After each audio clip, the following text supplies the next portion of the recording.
Hey everyone, so today we will be doing another question which pertains to Indian Evidence Act and it deals with the presumption as to absence of consent in certain prosecutions for rape, which is obviously our section 114A of the Indian Evidence Act and now section 120 of भारतीय साक्षी अधिनियम। ये question हमारा पूछा गया था Rajasthan judiciary में 2011 में। So let's see इसको आंसर कैसे करेंगे। सबसे पहले because this section did not form part of the original Indian evidence act, तो इसको बाद में ऐड किया गया था बाय 1983 की अमेंडमेंट से। सो क्यों किया गया था वो आपको जूरिस्प्रूडेंस बतानी होगी।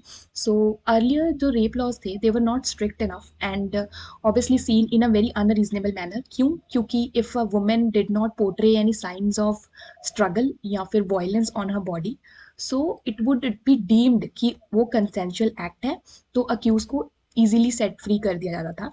इन रेयर सर्कमस्टांसेस अगर उसकी प्ली एडमिट भी कर ली जाती थी तो she had to undergo several obnoxious test such as two finger test, जैसे कि अब हमारा अनकॉन्स्टिट्यूशनल हो गया है in recent judgment of Jharkhand versus Shailendra Rai. So वो आप यहाँ पे मेंशन कर सकते हो। And then this is a very landmark judgment Tukaram versus state of Maharashtra. अगर ये नहीं मेंशन करोगे तो obviously you would not fetch marks, क्योंकि इसी के बेसिस पे ही हमारा जो ये हमारा 1983 का अमेंडमेंट था वो हुआ था। क्या हुआ था इस केस में? सबसे पहले एक गर्ल थी जो मथुरा थी, मथुरा उसका नाम रखा गया था क्योंकि obviously there is a crime to disclose the identity of a girl. तो she was named Mathura and she hailed from some tribal areas and she had eloped with her boyfriend और उसने उसके साथ शादी कर ली थी। सो ऑब्वियसली उसके पेरेंट्स ने कंप्लेंट की थी तो उसको उन लड़के को और उसको लेके आ रहे थे जो पुलिस वाले, तो लड़के को पहले कहीं रिलीज कर दिया गया था बट इस लड़की को कहीं आउटपोस्ट में जाकर उसका रेप कर दिया गया था। And the girl was very much scared to shriek shout और struggle and supreme court in this case held के सिंस कोई साइंस ऑफ स्ट्रगल नहीं थे, कोई उसने चिल्लाया नहीं, तो it would amount to consent. तो अक्यूज्ड जो थे वो रिलीज हो गए थे। तो इसके बाद बहुत मास मार्चेस हुए थे एंड बहुत कुछ हुआ था, तो that is why the parliament was forced to enact this amendment under section 114A of the Indian Evidence Act and now section 120 of BSA. So this is obviously shall presume rebuttable presumption of law. It relates to consent of a women in a rape. सबसे पहले जो consent होती है हमारा basic keyword रहता है of rape का, ठीक है। अगर रेप में कंसेंट है तो इट वुड ऑब्वियसली उसका ऑफेंस जो रेप का नहीं रहता है, तो consent is the basic ingredient of rape. तो इसमें अगर जो डिफेंस है हमेशा चाहती है कि कंसेंट जो है उसको ऐसे कहा जाए कि कंसेंट थी और प्रोसिक्यूशन उसका उल्टा प्रूव करने में लगी रहती है।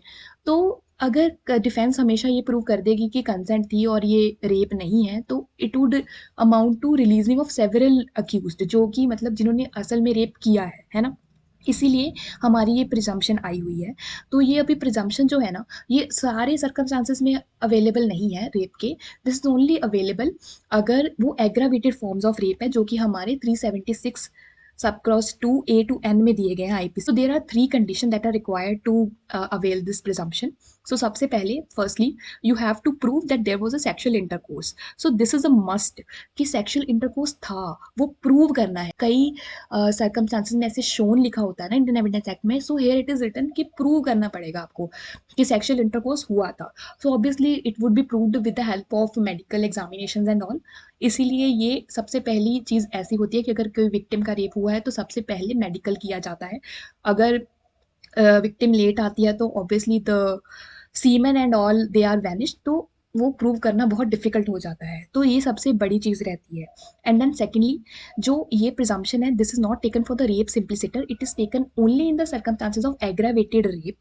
एंड थर्डली अगर विक्टिम बोल रही है कि मतलब मैंने कंसेंट नहीं किया है तो कोर्ट क्या करेगा, शैल प्रिज्यूम करेगा कि विक्टिम ने कंसेंट नहीं किया है, ठीक है।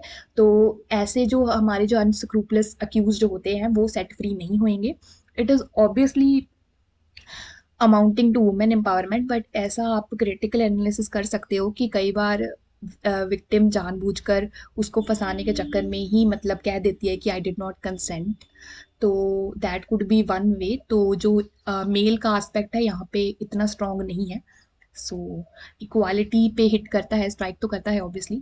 तो आप ये बता सकते हो आपके क्रिटिकल एनालिसिस में। तो so this is the burden of proof जो रहेगा वो हमेशा अक्यूज्ड पे रहेगा। And this is also one of the section जहाँ पे नेगेट हो रहा है वूल मिल्टन का प्रिंसिपल, जो कि कहता है कि जो बर्डन ऑफ प्रूफ है हमेशा प्रोसिक्यूशन पे रहता है। सो या सो ये आप बोल के बता दोगे कि herein, so these are the circumstances जहाँ पे कंसेंट वगैरह प्रिज्यूम की जा सकती है। So this is another case you can mention, ये मैंने ऐसे ही मेंशन कर रखा है, अगर आपको चाहिए तो आप मेंशन कर सकते हो। इसमें बोला गया था कि अगर there is absence of marks of injury on the accused या फिर फीमेल विक्टिम पर, it is not fatal to rape case. So it is not required कि हमेशा इंजरी के मार्क्स हों ही रेप केस में, ठीक है। तो that is not the only test for examining whether rape has been conducted और नॉट।